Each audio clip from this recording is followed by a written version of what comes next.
Hi, welcome to Mouni's వంటగది. ఇవాల్టి special idli upma prepare చేస్తున్నాం.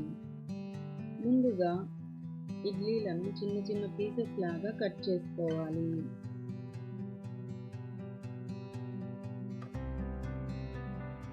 ఇప్పుడు స్టవ్ ఆన్ చేసుకొని బాండ్లీలో 1 టీ స్పూన్ నూనె వేసుకోండి. నూనె వేడయ్యాక అందులో ఆవాలు, జీలకర్ర, శనగపప్పు, సన్నగా తరిగిన పచ్చిమిర్చి వేసుకోవాలి. సగం సన్నగా తరిగిన ఉల్లిపాయలు, కరివేపాకు వేసుకోండి. మీకు ఇష్టమైతే ఆనియన్స్ ఇంకొంచెం ఎక్కువ కూడా వేసుకోండి.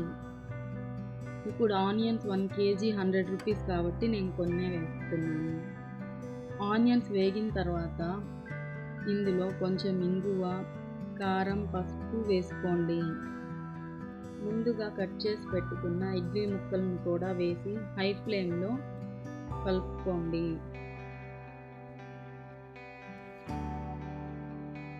చివరిగా సాల్ట్ను వేసుకొని కలుపుకుంటే టేస్టీ అయిన ఇడ్లీ ఉప్మా రెడీ.